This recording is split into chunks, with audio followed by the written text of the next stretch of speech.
You can also use the funding for both within the contract for the Title III funds that you're receiving, or as your in-kind match. You can use your building space, communications, utilities, printing and supplies. You can use it for equipment too, but I would discourage grantees from doing it, just because within the contract itself, if at the closure of the program, we could hypothetically take the equipment back if it's over $500 or more, which we've never done before and we don't expect to ever do, but it's just one of those contract stipulations where better to err on the side of caution. So the Title III, that's the amount of federal funding that you would be receiving. The cash match, there can be some confusion between cash and in-kind, but it is laid out pretty simply within the actual request for proposal. Basically, the in-kind match is the value of non-cash resources made available to the project, whether it be volunteers, unpaid staff time that is in charge of administering the project, building space, etc. And then generated income, also known as voluntary donations. And this is the program budget sheet.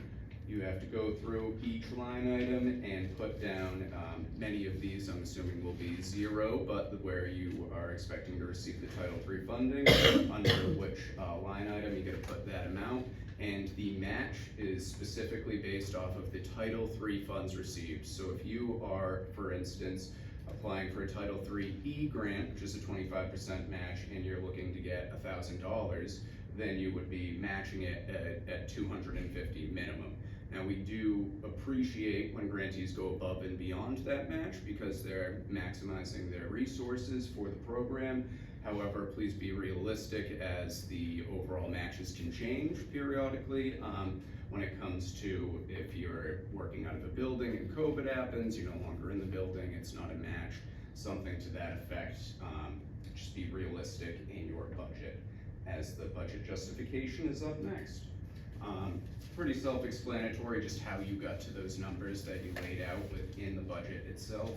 And once the NGA is signed, we may, or before the NGA is signed, once we've determined how much funds will be appropriated to each specific program, we will be likely contacting you for a contract revision or a budget revision, so that we can you can work within the framework of the funding that you're expected to receive, as opposed to what was laid out in the application. And then the necessary list of attachments, your board, your affirmative action plan, your most recent audit, the budget, organizational chart, job descriptions, basically everything I just described. So with that, we ask everyone to, well, no applications will be accepted after July 13th at 3 p.m. So you have exactly 1 month from the end of this meeting to get one original application with all of the attachments, and then 5 copies of just the RFP that we just went over, the pages 1 through 12. And if anyone has any questions about what they need to do, or specific to Title III or the procurement services, they can again feel free to reach out to myself or Rocheline. And then this is just an explainer for the proposal evaluation criteria that each application will be graded off of based on what is laid out. And the higher the score that you get, the better that your chances of receiving your asked or your requested amount. So with that, I will pause and answer any questions, and then we can go over some of the other documents as it relates to the grant program. No burning questions?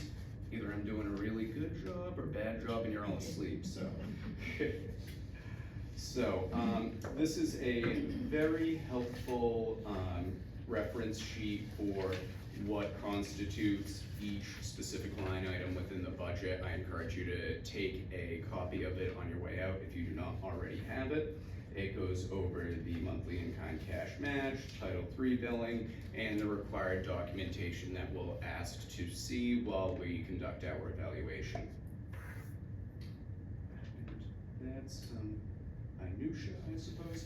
This is the Title III monthly progress report. We ask our grantees to submit a report on a monthly basis with this and the next document I'll show you, which is the billing report. It's kind of hard to print out a Microsoft workbook, so I figured I'd just show all of you and we can make it available on our website for reference. But it goes over basically the program and project along with the indicators and consumer profiles of new and unduplicated consumers. That means if you have one person start in October and then they come back in November, that doesn't count.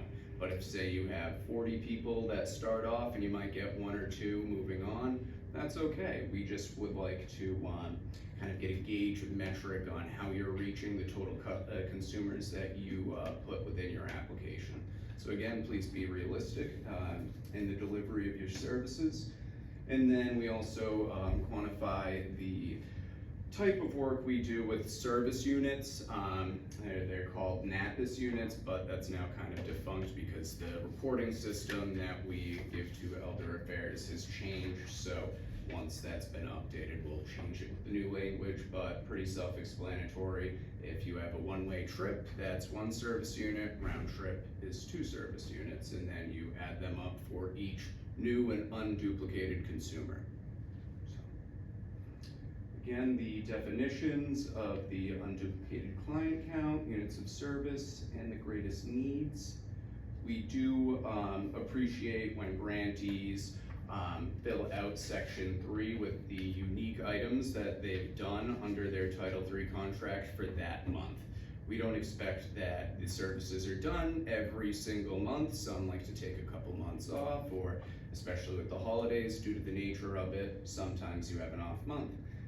But describing the efforts for your outreach specific to low-income, minority, and non-English speaking consumers, the target services to consumers in the greatest economic and social needs, and then the list of referrals that you've both received and given out to the community, and just a general narrative on coordination, the types of agencies you've worked with that month, and the narrative report, which is basically a brief outline of what you've done.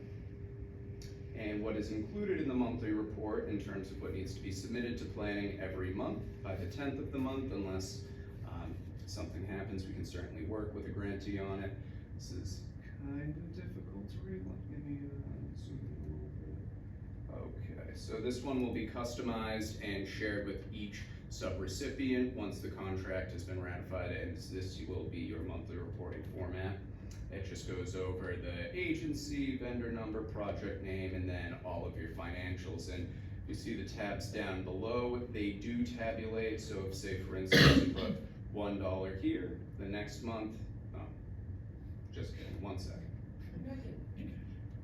There we go. So as you can see in the year-to-date, it populates and then we can track. So it's relatively simple. A lot of the matches, especially when you're using building or personnel time, that might not change and will be fairly regular, but the match in income needs to be exclusively what you've received that month for voluntary donations to the program, which would be a consumer giving money for that service that you're receiving Title III funding for, which all Title III programs are required to accept voluntary donations and inform consumers that they are encouraged to voluntarily donate to the program. But due to the nature of assisting, low-income folks throughout the service area, a lot of times that isn't always realistic, but it still needs to be encouraged and done. And then the donation and grievance policy is previously discussed. If anyone would like to use our form, we can certainly share that with you. It satisfies all of the requirements and lays out what to do if a consumer has a grievance within the Title III funded program. And this is the evaluation sheet. This is basically a yes or no sheet that we use whenever we go over the annual evaluation. Yes or no questions. The vast majority of each evaluation should have yes in each column. So if you have any questions that relate to a specific question, you can certainly reach out, but it basically just goes over what I laid out in the RFP and the contract.